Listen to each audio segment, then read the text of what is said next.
Hi, Dan Mueller, coming to you again from the Mueller Multipurpose Facility, which in just a few minutes will be my grandson's bedroom. But for now, it's my office. I want to talk to you tonight about the moral majority.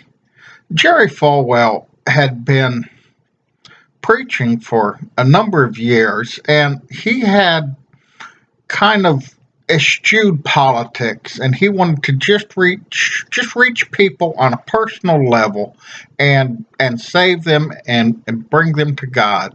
He was not very political.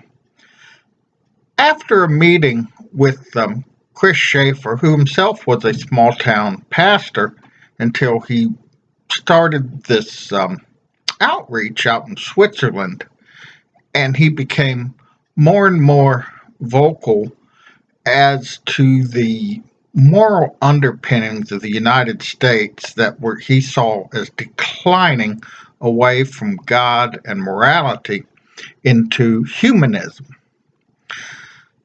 After a few meetings with Jerry Falwell, he had convinced Jerry Falwell to be more politically active, especially over the issue of abortion.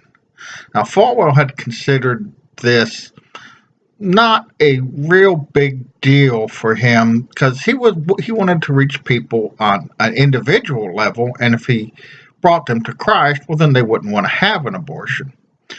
And he saw the Catholic Church as making this an issue and did not really want to be a part of that. But Schaefer had convinced him that he needed to take a stand against abortion and generally the moral decay of America. So Jerry Falwell decided that he was going to do this, and of course Falwell, when he does something, he goes all out. And so he created the moral majority, and they were looking for candidates who would embrace their ideology, hardcore Christian values, not wishy-washy, I'm okay, you're okay, but, the fundamental line. Ronald Reagan accepted these ideals. Now, he was not a very outgoing Christian himself, but he did share many of these ideals. But more than that, Ronald Reagan gave validation to the ideas and the thoughts that these ideals were a valid political platform, that these had value in national politics.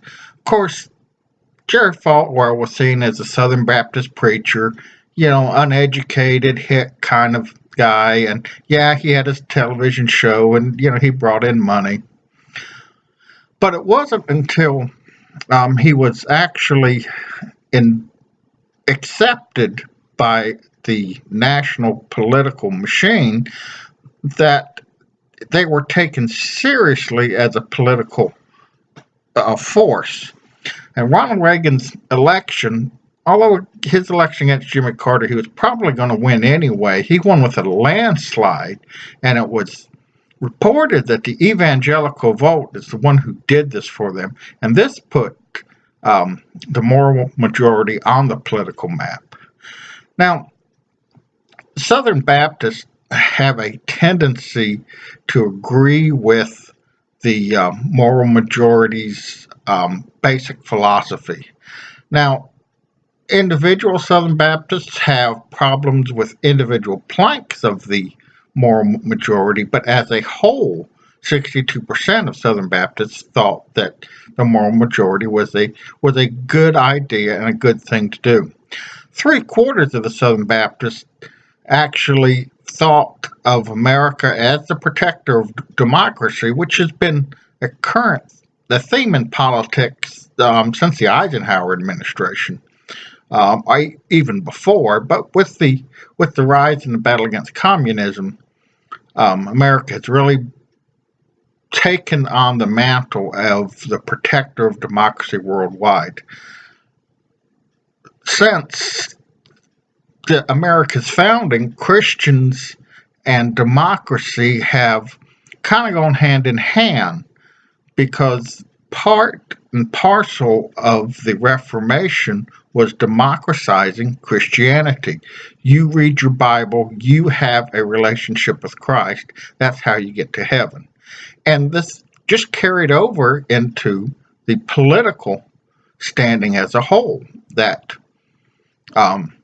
democracy and Christianity go hand in hand. So, as America was the protector of democracy, it also had the responsibility for projecting Christianity throughout the world. And Southern Baptists were very comfortable with this idea.